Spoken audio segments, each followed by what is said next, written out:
I'm Andrew Jenkinson, the Caravan Expert, and welcome to my Caravan channel.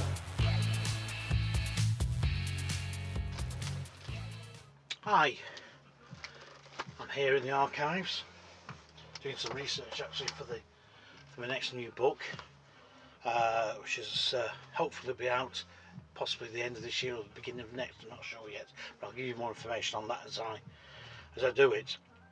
There's another book being written as well at the same time, so I've got about 3 books on the go this year.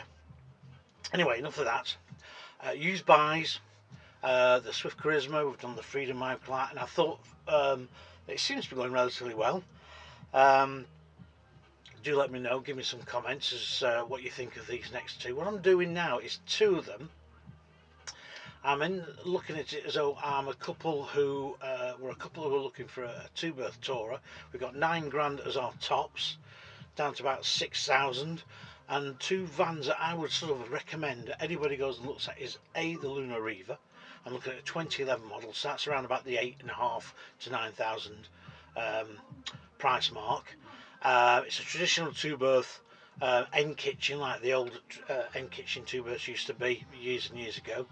And I've pitted that up against something like the Coachman Amara 382, which is slightly bigger, slightly heavier, and I'm looking at a 2007 model, so that'll be around about the 6.5 mark. You might even be paying nearly 7 for one of those, especially if you've got things like a mover left on. As always, I would always say recommend you go to a dealership.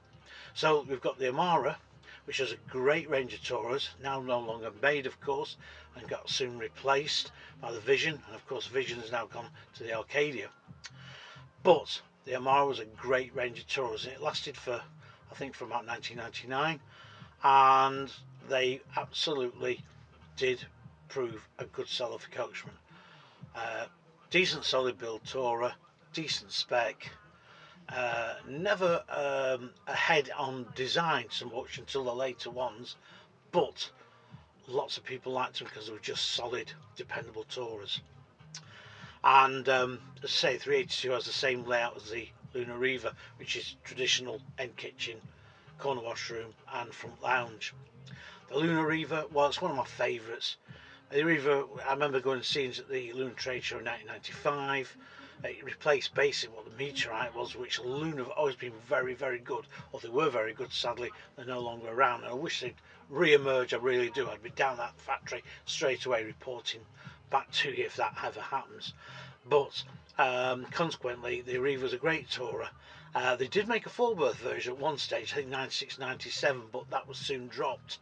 Rather a shame, because I think nowadays that may have come into its own. But anyhow, the 2011 one we're looking at was highly spec'd, again that traditional layout, and if you want something a bit more lightweight, a bit more cash to spend, something a bit newer, then 2011 Ariva will pick you up around about 8,500 to 9,000 pounds, again depending if there's a mover on there. It's very compact, it's very easy to manoeuvre, but it's not under equipped. So let's go into the video and compare like for like, and see yourself, and hope it steers anybody, a couple who are looking for their first or maybe their second 2-berth tourer and want something a bit traditional. Not everybody wants a big end washroom or a fixed bed, so these are something to look out for. And what I would say is think about getting an awning if you want to make the vans a lot bigger, because an awning on something like the small compact Ariva would make a heck of a difference, gives you twice the size of the van in effect. So thanks for all the subscribers, please keep liking, press that button, and let's try and get these subscribers really up to the 800 mark.